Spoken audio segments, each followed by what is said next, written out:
बरसात की एक काली रात थी।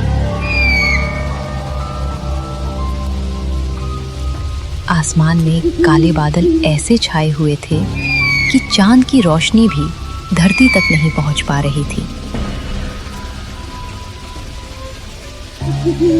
हर कुछ सेकंड में बिजली चमकती और एक पल के लिए पूरा जंगल उजाले में नहा जाता। फिर उसी पल सब कुछ दोबारा गहरे अंधेरे में डूब जाता। आज कुछ गांव वाले जंगल की ओर निकले हैं, लेकिन अंधेरे और बरसात के बीच उनके साथ क्या होने वाला है? सूरजपुर गांव के कुछ लोग बैलगाड़ी में बैठकर अपने रिश्तेदारों के गांव किशनगढ़ जा रहे थे। ये रास्ता छोटा था, लेकिन खतरनाक भी, क्योंकि ये गुजरता था कालाबाड़ी जंगल से।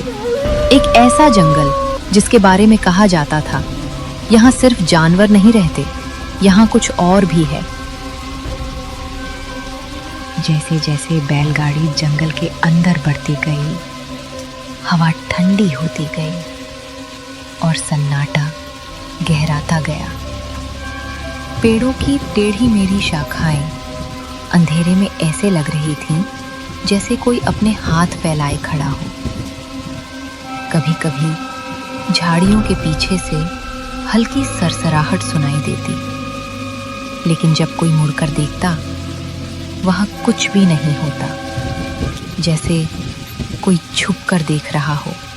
अचानक आसमान में जोरदार बिजली कड़की और अगले ही पल तेज बारिश शुरू हो गई। बारिश इतनी तेज थी कि रास्ता कीचड़ में बदल गया। बैलगाड़ी डगमगाने लगी। मोहन काका ने गाड़ी की रस्सी कस कर पकड़ी, लेकिन उनके चेहरे पर डर साफ दिखाई दे रहा था, जैसे उन्हें कुछ याद आ गया हो। कुछ दूर जाने के बाद बैल अचानक रुक गए।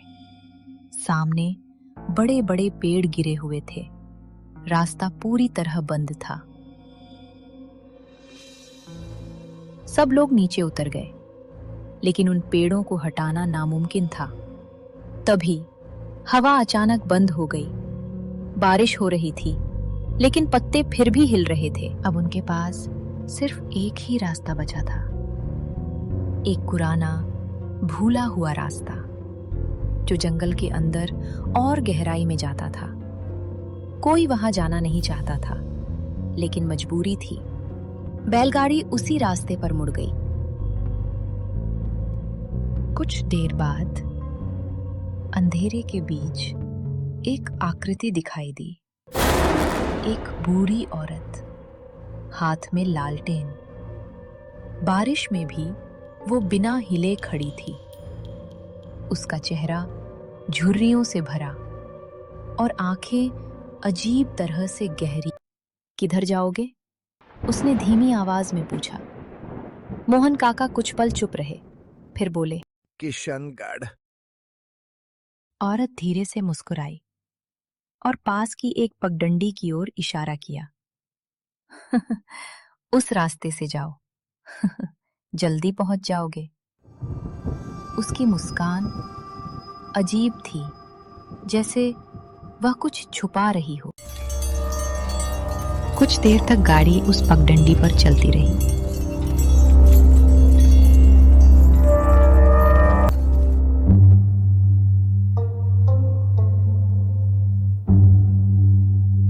जंगल और घना होता गया, बारिश और तेज। और फिर अचानक पेड़ों के बीच एक पुराना टूटा फूटा घर दिखाई दिया। घर आधा झुका हुआ था, छत से पानी टपक रहा था, खिड़कियां टूटी हुई और दरवाजा धीरे धीरे हवा में हिल रहा था। बारिश से बचने के लिए वे सभी उस घर के अंदर चले गए। जैसे ही वे अंदर पहुंचे, एक अजीब ठंडक ने उन्हें घेर लिया। बाहर बारिश थी, लेकिन अंदर एकदम सन्नाटा। दीवारों पर पुराने निशान थे, जैसे किसी ने नाखूनों से खरोंचे बनाई हों। अचानक एक कमरे से आवाज आई, जैसे कोई धीरे धीरे चल रहा हो। सबकी नजरें उस ओर गईं। वह दिखाई दी, वही बूढ़ी औरत, लेकिन इस बार उसका चेहरा बदल चुका था।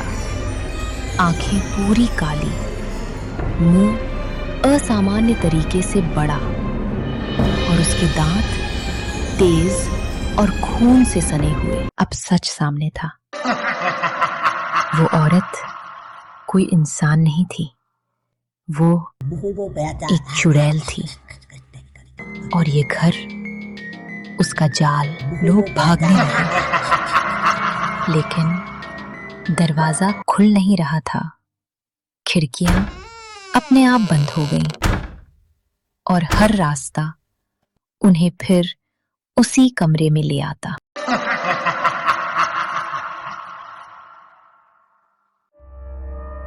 चुड़ैल धीरे धीरे उनकी ओर बढ़ रही थी। उसकी चाल अजीब थी, जैसे वो जमीन को छुए बिना चल रही हो। सब लोग एक कोने में सिमट गए और तभी अचानक बारिश रुक गई। एक पल में सब कुछ गायब हो गया। घर, चुड़ैल, आवाजें, सब। वे फिर से जंगल के बीच खड़े थे।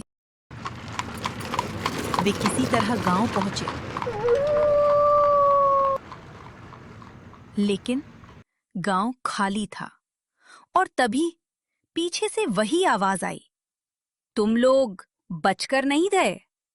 उन्होंने मुड़कर देखा, वो चुड़ैल फिर से उनके पीछे खड़ी थी। इस बार उसके पीछे उनकी अपनी परछाइयां खड़ी थी।